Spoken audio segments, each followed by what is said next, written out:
it is easy to say that Nigeria economy grew by 4.6%. Is that really correct? In economics, is that really correct? Can you compare Nigeria with Osun State? Or can you compare Nigeria with Sokoto State? That is not the correct. You compare Nigeria with Ghana, you compare Nigeria with United Arab Emirates, and you compare Nigeria with Argentina. So when you are comparing, which currency do you use? You use the dollar. Now, when you look at our GDP 2 years ago, it was $500 billion. What is it? $1 billion. What is it today? 199. We are now $199 billion. Are we better off or worse off? We are living in our worst days. Pre-Jonathan regime, before we rebase the economy. Before rebasing the economy, we were larger than this. So everybody, per capita income in Nigeria now is nearly above $1,000. What used to be $3,000. So are we better off or worse off? How can subsidy removal and reflotation be better? The question you should ask is, what should we have done differently? And there are options which were made available, written and in discussion to authority. But the cheapest way is for government revenue to boost, hoping President Tinubu hoped that governors will invest in the economy. Was that done? Was that done? But for a few states that actually reinvested this back into the economy, it's important for people to know the truth. After all, your station is about as it is. Yes. We need to say the truth. Yes, as it is. This economy is not as strong as it should be. This economy used to be the largest in the whole Africa. Today, the last time I spoke with your correspondent, we were number 4. Today, we are now number 5. Now check, the largest economy in Southern America is Brazil. It's also the largest country in population. The largest in North America is the United States. It's also the largest population with largest economy.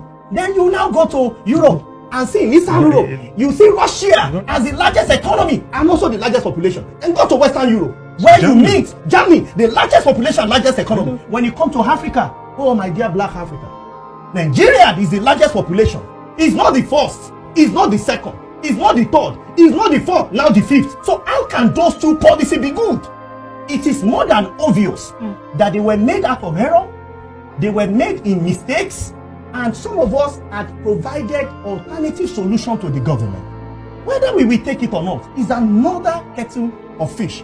But we cannot say because we have a deal, look for cutlass and beard ourselves, hoping that all will be well. It's like cutting our nose to spite our face. But well, the result is obvious in the public domain.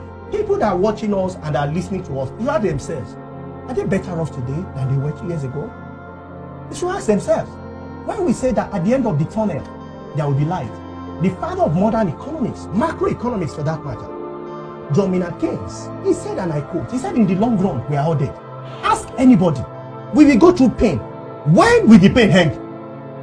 Can they tell you it's going to be 1 year? It's going to be 5 years? Funnily enough, World Bank seems to provide the answer. Is that what you wait for 10 to 15 years? Can you continue like this for 10 to 15 years? And I asked in 2016, when I was interviewed by journalists, when Christine Lagarde told Nigeria that, don't worry, this economy will not go into a recession. I said, this economy will certainly go into a recession. I'm in Nigeria. I'm an economist in Nigeria. And I know for sure that this economy will go into a recession. Did you know that as against advice Christine Lagarde gave to President Buhari, Nigeria economy went into a recession?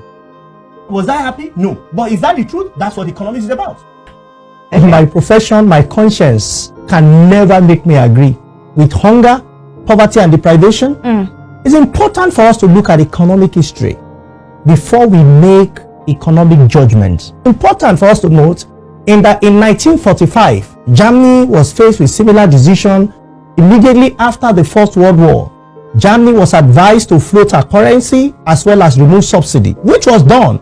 But do you know that poverty and hunger, including economic deprivation, took Germany to a point where they did away with their old currency and started a new currency called Deutschmark? And economic history is there for those who are listening to us now and watching us across the globe, including the internet.